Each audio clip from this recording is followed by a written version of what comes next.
Okay. கிறிஸ்துவுக்குள் மிகவும் பிரியமான தேவ பிள்ளைகளே, இந்த 2024 வருஷத்தினுடைய கடைசி மாதம் டிசம்பர் மாதம் 1ஆம் தேதி இந்த காலை வேளையிலும் இந்த காணொளி மூலமாக உங்களை சந்திப்பதில் கர்த்தருக்குள் மிகுந்த மகிழ்ச்சி அடைகிறேன். இந்த வருஷத்தினுடைய முதல் மாதத்திலிருந்து 11ஆவது மாதம் வரைக்கும் கர்த்தர் வாக்குத்தத்தங்களை கொடுத்தார். வாக்குத்தத்தங்களின்படியே நடத்தினார்.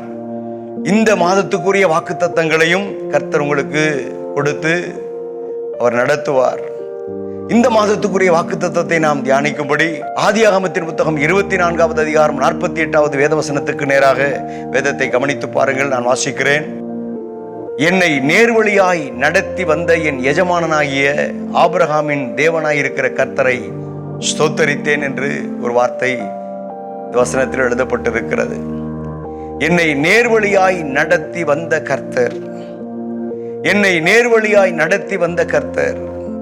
தேவப்பிள்ளையே, இந்த வருஷம் துவங்கி இந்த 12வது மாதத்தில் நாம் நிற்கிறோம். இதுவரைக்கும் கர்த்தர் உங்களை நேர்வழியாய் நடத்தி வந்தார்.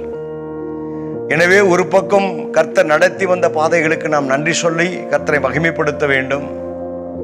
இந்த 12வது மாதத்திலும் கூட கர்த்தர் உங்களை நடத்த போகிற வழிகள் அது ஆச்சரியமான வழியாக இருக்கும், அற்புதத்தின் வழியாக இருக்கும். கிரகிக்க கூட முடியாத பெரிய காரியங்களை செய்யக்கூடிய விதத்தில் கர்த்தர் உங்களை வழி நடத்துவார்.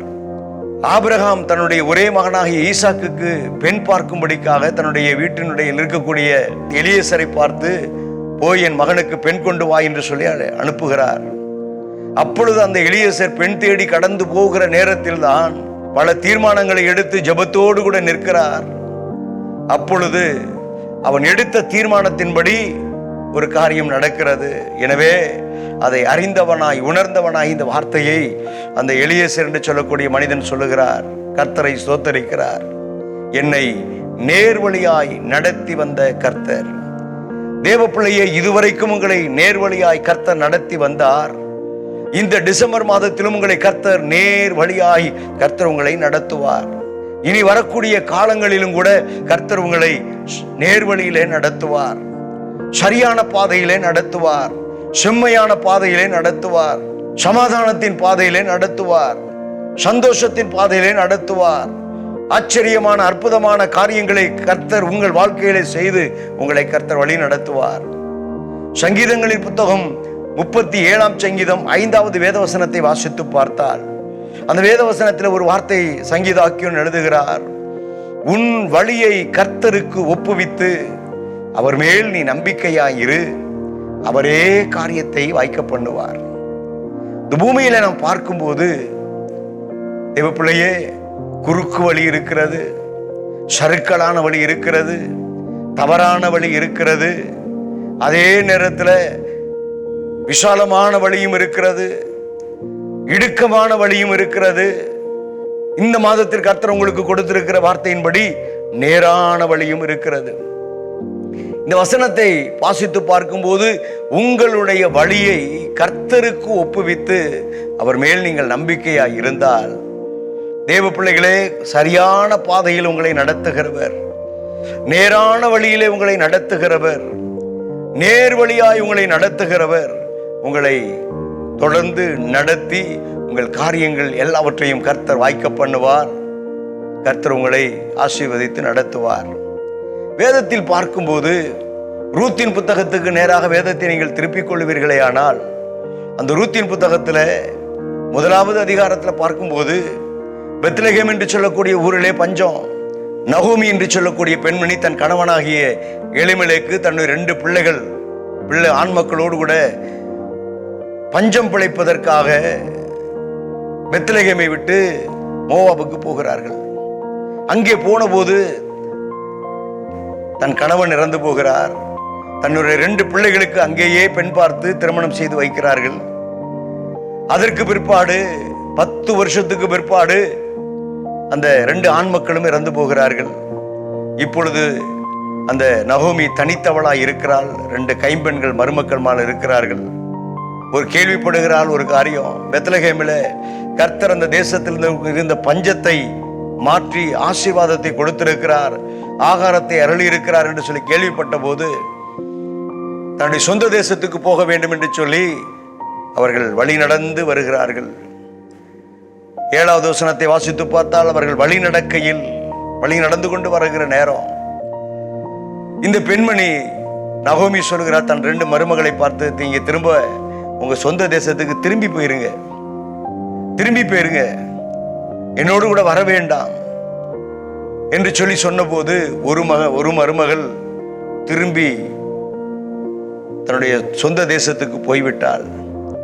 ஆனால் ஒரு மருமகள் ரூத் என்று சொல்லக்கூடிய பெண்மணி நகோமியோடு கூட இணைந்து, இதுதான் சரியான வழி, இதுதான் நேரான வழி, இதுதான் கர்த்தர் நடத்துகிற வழி, இந்த இடத்துக்கு கடந்து போனால், கர்த்தருடைய தேசத்துக்கு கடந்து போனால், கர்த்தருடைய பிள்ளைகளோடு கூட நான் இருப்பேனேயானால் இது சரியான வழி, நேரான வழி, என்னுடைய வாழ்க்கை கட்டப்படுகிற ஒரு வழி என்று சொல்லி அவள் எண்ணி மாமியார் இடத்துல சொல்லுகிறார், உம்மோடு கூட தான் நான் வருவேன்.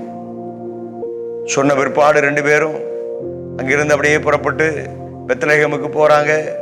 பெத்லகேமுக்கு போன பிற்பாடு அங்கே நடந்த காரியங்களை எல்லாம் உங்களுக்கு சுருக்கமாய் சொல்லட்டும். இந்த விதவையான ரூத்துக்கு திருமணம் நடக்கிறது, அவருடைய வாழ்க்கை கட்டப்படுகிறது, அவள் ஆசீர்வதிக்கப்படுகிறாள். ஒரு பெரிய செல்வந்தனாகிய போவாஸ் என்று சொல்லக்கூடியவன் அவளை திருமணம் செய்து கொள்கிறான். தேவ பிள்ளையே, இப்படி அவளுடைய வாழ்க்கை ஆசீர்வதிக்கப்பட்டது. இதற்கு காரணம் என்னவென்றால், அவள் எந்த வழியிலே கடந்து போக வேண்டும் என்று சொல்லி தீர்மானம் எடுத்தாள் அல்லவா. 2 வழி இருக்கிறது. ஒன்று பெத்லகேமுக்கு போகக்கூடிய வழி, இன்னொன்று மோவாபுக்கு போகக்கூடிய வழி. ஒருத்தி மோவாபுக்கு போயிட்டா, ஒருத்தி இந்த கர்த்தருடைய தேசமாகிய பெத்லகேமுக்கு அந்த நேர் வழியில வந்தால். அப்படி வந்ததின் நிமித்தமாக 2வது அதிகாரம் 12வது வேதவசனத்தை வாசித்து பார்த்தால், அந்த வேதவசனத்தில் இப்படிப்பட்ட ஒரு வார்த்தை எழுதப்பட்டிருக்கிறது. இஸ்ரவேலின் தேவனாகிய கர்த்தருடைய செட்டைகளின் கீழ் அடைக்கலமாய் வந்த உனக்கு அவராலே நிறைவான பலன் கிடைப்பதாக என்று சொல்லி ஒரு வார்த்தை எழுதப்பட்டிருக்கிறது. நிறைவான பலன் உனக்கு கிடைக்கும், நிறைவான பலன் உனக்கு கிடைக்கும் என்று சொல்லி இந்த வேதத்தில் சொல்லப்பட்ட வார்த்தையின்படியே அந்த ரூத் என்று சொல்லக்கூடிய பெண்மணிக்கு நிறைவான பலன், நிறைவான ஆசீர்வாதம். ஏன்? அவள் கடந்து வந்த பாதை நேரான பாதை, அவள் கடந்து வந்த பாதை சரியான பாதை, அவள் கடந்து வந்த பாதை கர்த்தர் காண்பித்த பாதை, அவள் கடந்து வந்த பாதை கர்த்தர் அவளை வழிநடத்தின பாதை என்று சொல்லி சொல்ல முடியும். தேவ பிள்ளைகளே, இன்றைக்கும் இந்த டிசம்பர் மாதம் 1ஆம் தேதி ஒருவேளை உங்களுடைய வாழ்க்கையில வழி தவறி போய்கொண்டிருக்கிறீர்களோ, நான் கடந்து போய்கொண்டிருக்கிற பாதை கர்த்தரிடத்துல ஜெபம் பண்ணாமல் கேட்காமல் நான் ஒரு வழியை நானே தெரிந்தெடுத்து கடந்து போய்கொண்டிருக்கிறேன் என்று சொல்லுகிறீர்களோ, தயவு செய்து அப்படி போயிடாதீங்க. ஜெபம் பண்ணி கர்த்தர் உங்களுக்கு சொன்னால் செய்யுங்க. ஜெபம் செய்துவிட்டு கர்த்தர் உங்களை வழி நடத்தினால் அந்த பாதையில நடந்து போங்க. அந்த பாதை உங்களுக்கு நேரான பாதையா இருக்கும், அந்த பாதை சரியான பாதையா இருக்கும், அந்த பாதை உங்களை ஆசீர்வாதத்தின் பாதையில கொண்டு போய் நடத்துகிற பாதையா இருக்கும். ரூத் என்று சொல்லக்கூடிய பெண்மணிக்கு அப்படித்தான் கர்த்தராலே நிறைவான பலன், இஸ்ரவேலின் தேவனாகிய கர்த்தராலே நிறைவான பலன் அவளுக்கு கிடைத்தது. பெரிய ஆசீர்வாதத்துக்கு உரியவளாய் அவள் மாறி போனாள். தேவ பிள்ளைகளே, இன்றைக்கு உங்களுடைய பாதையை, உங்களுடைய வழிகளை கர்த்தர் பக்கம் திருப்பி, ஆண்டவரே நீர் என்னை நடத்தும் என்று சொல்லி நீங்கள் கேட்பீர்களேயானால் கர்த்தர் உங்களை தொடர்ந்து நடத்துவார். உங்களுடைய சஞ்சலங்கள் எல்லாம், உங்களுடைய தவிப்புகள் எல்லாம், உங்களுடைய கண்ணீர்கள் எல்லாம் கர்த்தர் மாற்றுவார். கர்த்தர் உங்களை நேரான பாதையிலே நடத்தும் போது ஒரு நாளும் அந்த பாதையில கண்ணீர் இருக்காது, கவலை இருக்காது, இழப்பு இருக்காது, நஷ்டம் இருக்காது, சஞ்சலம் இருக்காது என்று சொல்லி நான் சொல்லட்டும். எனவே இந்த 1ஆம் தேதி இந்த காலை வேளையில வலது கரத்தை உயர்த்தி என்னோடு கூட இணைந்து ஜெபம் பண்ணுவீங்களா? ஆண்டவரே, என்னுடைய வலது கரத்தை இப்பொழுது நான் உயர்த்தி இருக்கிற இந்த வேளையில, ஆண்டவரே நீர் என்னை நேர் வழியில நடத்தும், என்னை உம்முடைய திருச்சமூகத்தில் ஒப்புக் கொடுக்கிறேன். ஆண்டவரே, நீரே என்னை வழி நடத்துவீராக, நீரே என்னை வழி நடத்துவீராக, சரியான பாதையில் என்னை வழி நடத்துவீராக என்று சொல்லி எத்தனை பேர் ஆண்டவரே வலது கரத்தை உயர்த்தி, ஆண்டவரே இந்த டிசம்பர் மாதத்திலும் என்னை நேர் வழியிலே நடத்தும் என்று சொல்லி கேட்கிறார்களோ, ஜெபிக்கிறார்களோ, உம்முடைய அன்பு பிள்ளைகளை கர்த்தர் நீர் அப்படியாகவே நீர் நடத்தி அருளுவீராக என்று சொல்லி உம்முடைய திருக்கரத்தில் ஆண்டவரே உம்முடைய அன்பு பிள்ளைகளை ஒப்புக் கொடுத்து அர்ப்பணித்து ஜெபிக்கிறேன். உம்முடைய பிள்ளைகள் தவறாக ஆண்டவரே சரியில்லை, தவறான பாதையில போயிட்டாங்க, சறுக்கலான பாதைக்கு போயிட்டாங்க ஆண்டவரே. அப்படிப்பட்ட பாதையில் இருந்து ஆண்டவரே வலது கரத்தை உயர்த்தி நோக்கி கூப்பிடுகிற உம்முடைய பிள்ளைகளுக்கு கர்த்தர் நீர் உதவி செய்து அவர்களை நேரான வழியிலே நடத்தி இஸ்ரவேலின் தேவனாகிய கர்த்தருடைய நாமத்தினாலே அவர்களுக்கு நிறைவான பலன், நிறைவான ஆசீர்வாதம், நிறைவான நன்மை, நிறைவான தெய்வீக சுகம், நிறைவான தேவ கிருபை ஒவ்வொரு குடும்பத்தையும் சூழட்டும் என்று சொல்லி உம்முடைய திருக்கரத்துல ஆண்டவரே உம்முடைய பிள்ளைகளை ஒப்புக் கொடுத்து ஜெபிக்கிறேன். ஆண்டவரே கரம் பிடித்து கர்த்தர் நீர் நடத்துவீராக. எல்லா கடன் பாரங்களும் மாறுவதாக, எல்லா வியாதி வேதனைகளும் இயேசுவின் நாமத்தினாலே மாறுவதாக. உடைய பிள்ளைகளுடைய கைகளின் பிரயாசம் இயேசுவின் நாமத்தினாலே ஆசீர்வதிக்கப்படட்டும். சஞ்சலமும் தவிப்பும் ஓடி போகட்டும். நித்திய மகிழ்ச்சி உடைய பிள்ளைகளுடைய சிரசில இருக்கட்டும் என்று சொல்லி உடைய திருச்சமூகத்தில் ஒப்புக் கொடுக்கிறேன். கர்த்ததாமே தொடர்ந்து உடைய பிள்ளைகளை ஆசீர்வதிப்பீராக. கடந்த நாட்களில 2024 வருஷம் இந்த நாள் வரைக்கும் கர்த்தர் செய்த நன்மைகளுக்காக ஒரு பக்கம் ஸ்தோத்திரம் பண்ணிக்கொண்டே இருக்கட்டும். இன்னொரு பக்கம் கர்த்தர் இந்த மாதத்திலும் என்னை நேர் வழியிலே நடத்துவார் என்று சொல்லி நடத்துகிற தேவனுடைய கரத்தை பிடித்து உம்முடைய பிள்ளைகள் நடக்கட்டும். கர்த்தர் அப்படியே நீ நடத்தும். உம்முடைய பிள்ளைகளுக்கு உதவி செய்யும், கிருபை செய்யும். இயேசு கிறிஸ்துவின் வல்லமை உள்ள நாமத்தில் ஜெபிக்கிறேன் என் ஜீவன் உள்ள நல்ல பிதாவே. ஆமேன், ஆமேன், ஆமேன், ஆமேன், ஆமேன். கர்த்தர் உங்களை ஆசீர்வதிப்பாராக. God bless you.